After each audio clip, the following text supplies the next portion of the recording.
Hey everyone, welcome to my dad's studio.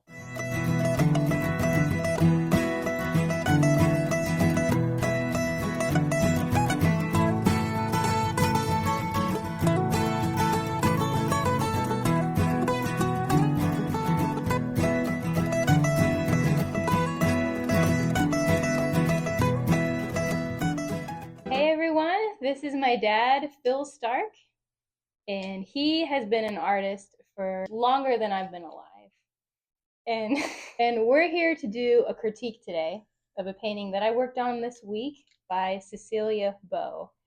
But before we do that, I want to show you around his studio. So this is my dad's studio. He lives just up the hill from me. We live on same property together. What we are really thankful for is the ability to come up here and see all that he's doing and get to be a part of it. My husband and I have 5 kids, and he does art lessons with them, and I get to come up here and he can help me with any of the paintings that I'm working on. He is in many galleries in the United States and has been teaching online and in-person workshops.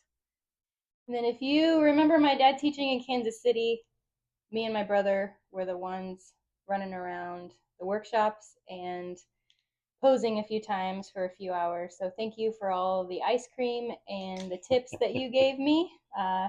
But now I'm all grown and painting myself with my dad. So it's just been a really cool journey.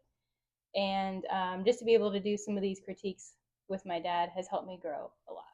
So this is Cecilia Beaux. Can you tell us what you already know about her? I don't know a lot about her. I know she was an American artist, born 1870-something, 60-something, somewhere around in there, around the Civil War. And she went to art school at the Pennsylvania School of Fine Art.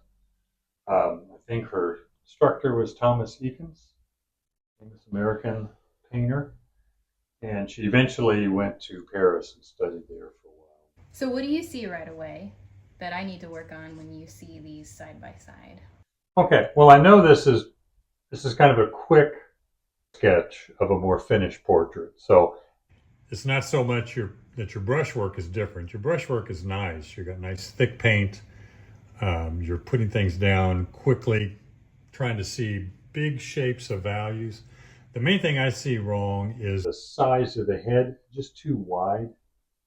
At first I look at it and it seems like you're too short in the torso also, but I think that's because of the head being so much bigger, it makes the torso look shorter. So I think the main thing would be the size of the head. And if we mess up the painting just a little bit. So what I want to do is, like, I can get a side measurement or width measurement here. The width of his head is that big.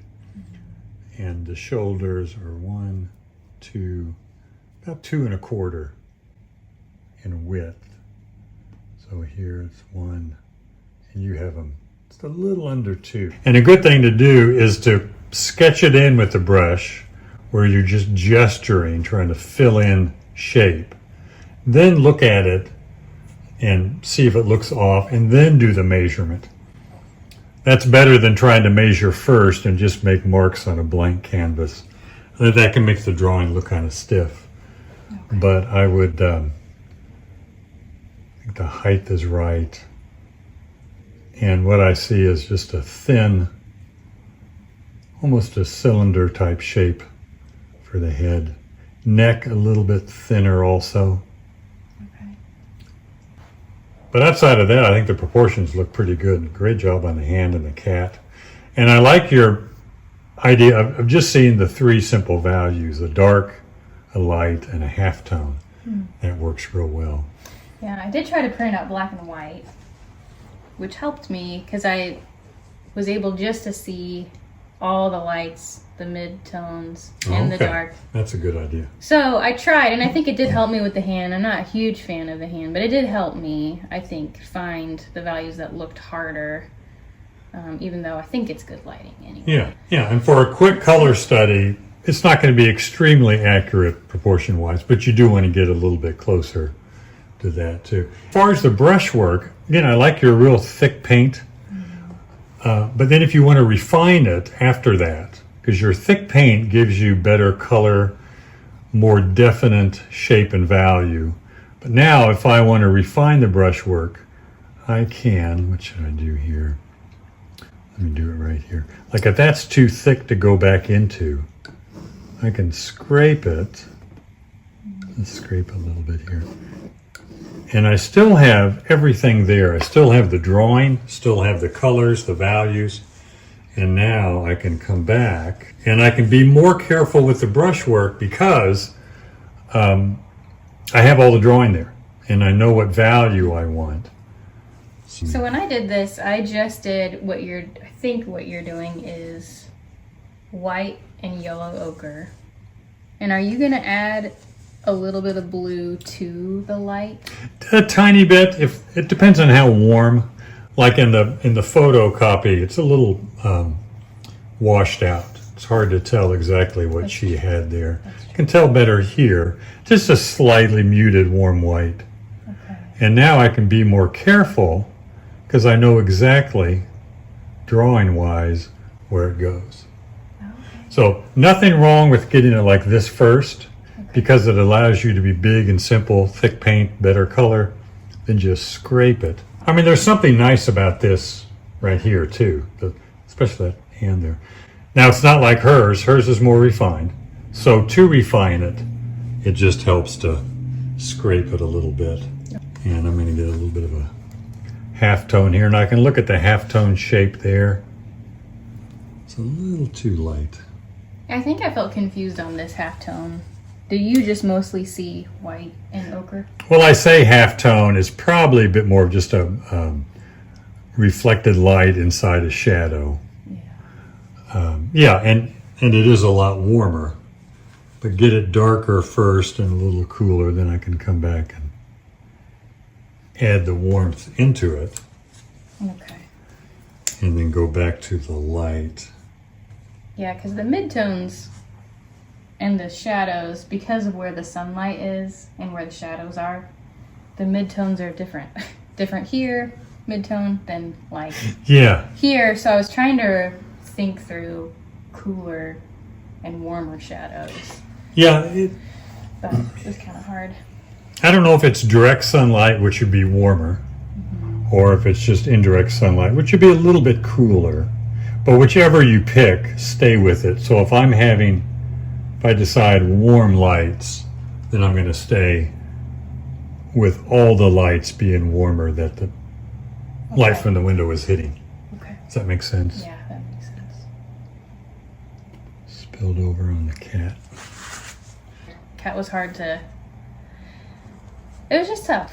I think I wanted to be more defined with that cat. And I couldn't get past just simple block in without messing him up. Yeah, which is okay. I mean, it reads really well. Okay. And you have two basic values, the dark and then kind of a halftone.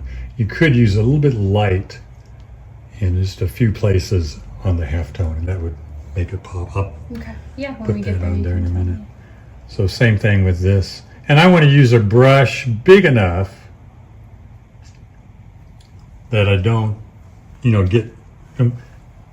In other words, I don't want to use a real tiny brush and get picky. So use as big a brush as possible. Okay.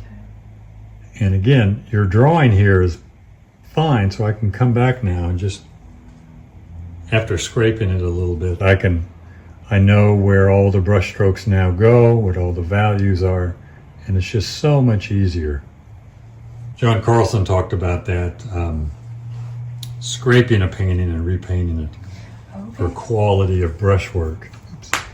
And a lot of artists do that. They will just scrape it after they get a thick blocking. Yeah. I think that's what I'm trying to work more on, because I know lately you've been pointing out brushwork.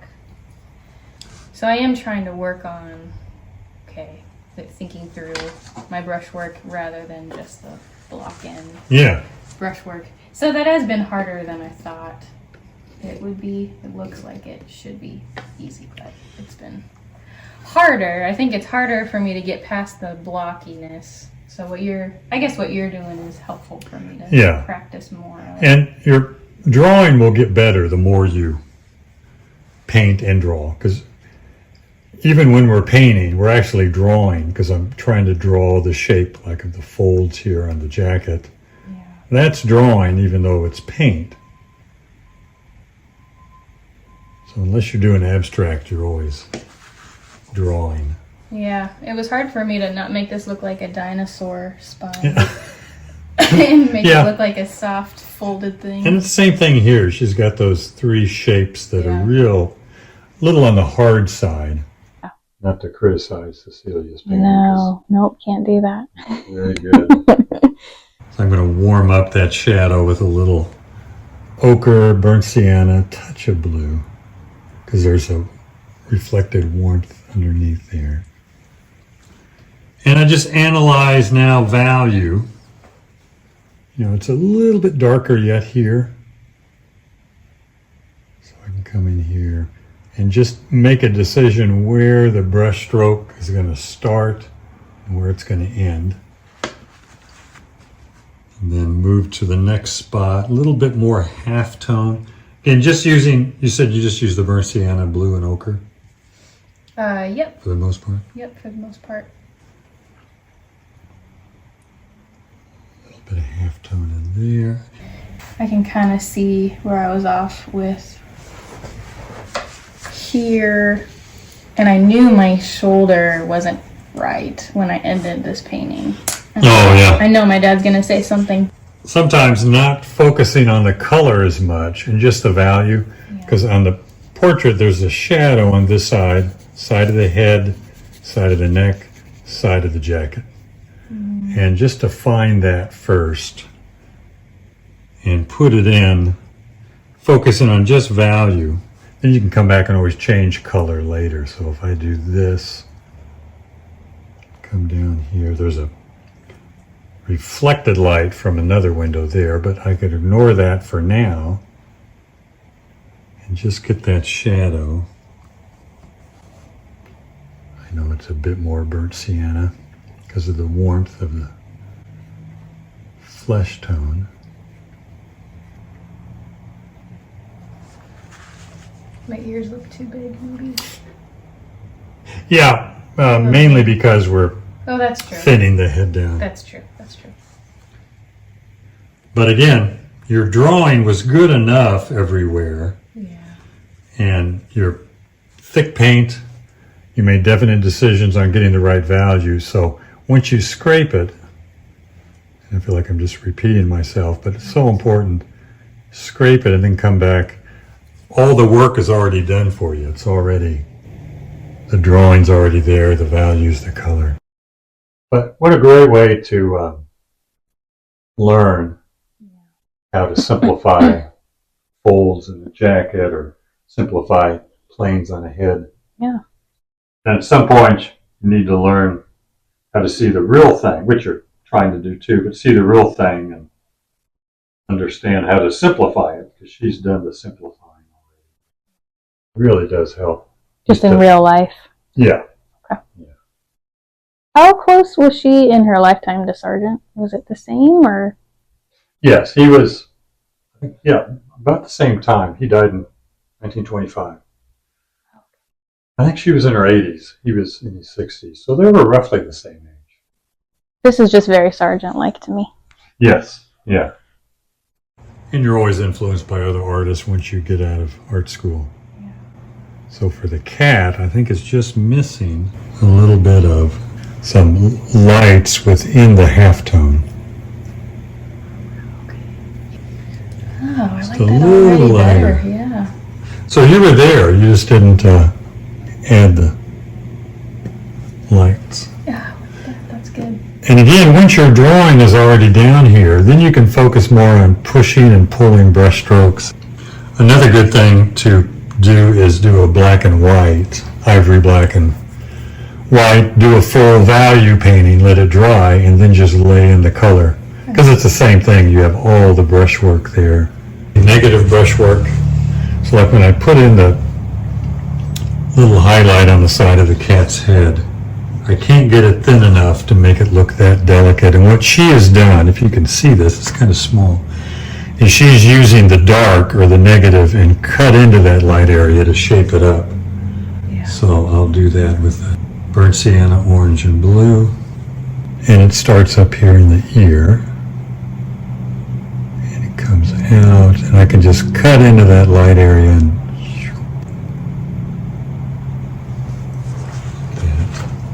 because there's no way to get that edge light perfectly. But with the negative, with the dark, I can cut into it. And so you were pretty close with everything. Yeah. Aside from a little proportion problem with the head. Let's get a little bit of dark accent in there. And when you scrape a little bit, it helps. And it's also a good idea to scrape when you've made a mistake rather than just trying to paint thicker and cover up the mistake. Always better just to scrape it and try it again. Scrape that area as opposed to, I say that because I used to try and cover it up all the time. Now for the head, since there's a lot of wet paint on it, let's just scrape it. And I know I want to change the drawing just a little bit as well. So what I'm going to do is start with the shadow pattern. And I'll add a little bit of alizarin to the burnt sienna and ochre. Starting with the collar. I'm trying to just see mass and shape rather than outline. There's something about, I mean, there is some outline here from your initial block in, but I can start with the shadow pattern on the face, underneath the mouth there, the chin, neck a little bit longer. I'll move the eye sockets up. So getting the shadow pattern in there. Now I know I want to move the lights in because the face was a little wide. So I'll get the ochre, a little bit of burnt sienna and crimson. And I'm either starting now with the lights or the halftone. So I think I'll do the halftone and add the lights on top. So this isn't the lightest value. And again, I'm going to narrow the face a little bit.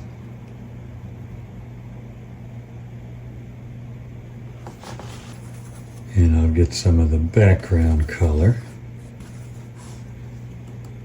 And I'm going to cut in on the face. Again, that negative painting, because it's a little too wide. So I can really shape up the form of the head with the background color and value.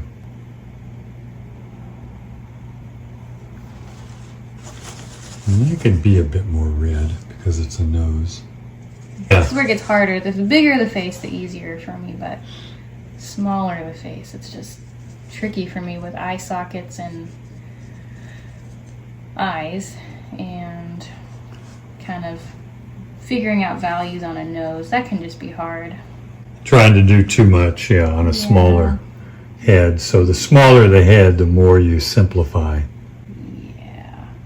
And she looks like she's done it so nice, and it's like pretty loose still, but she looks like more detail than what I could do on a face. And maybe her painting in real life is a little bit bigger. Maybe that's what this is. It is. It's a lot bigger. I'm painting really thick. Don't have to go this thick. Now when I did this highlight, I didn't love this color, but I did choose right there. A little more of a cooler highlight. Does that make sense for what she did, or was that more computery? No, I think it's light from the window is warm. Okay. And then the light from the back window is indirect light, so it's going to be cooler. And resist the urge to start detailing till you get all the big areas of the head kind of filled in. Try and see big shape as opposed to small. Now for the mustache, just blue and burnt sienna.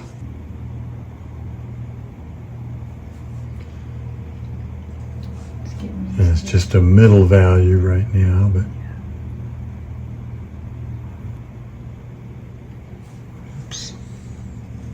more blue.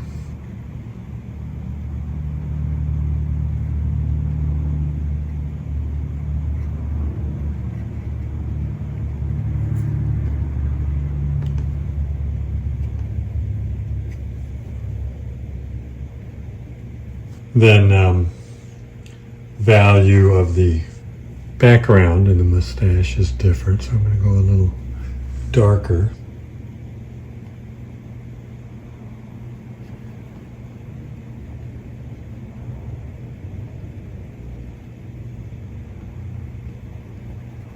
And then the lights. That thing looks so uncomfortable. Has to be full of food. Yes. Also just hard to take care of every day. Yeah, painting is just a matter of putting something down, looking at it, and seeing where it's wrong, then knowing how to change it. Kind of do eye-wise. Just drop an eyeball. And she doesn't really paint the eye at all. You just, there's enough value change there. You kind of sense what the eye is doing. Last thing here, a little bit of a eyelid out there. Well, I'm walking down from being with my dad. I learned a lot today. And if you want to come back and see any more tips my dad's going to give me, like scraping the... Oh, there's one of my kids. I paint them all the time. So if you want to see me paint them, or paint any of the still lifes I plan on working on, and a lot of these master copies, my dad comes and helps me with so much. There's just more things that you can learn too. So if you like those things, come back. We're going to be doing tons more. Hope to see you in the next video.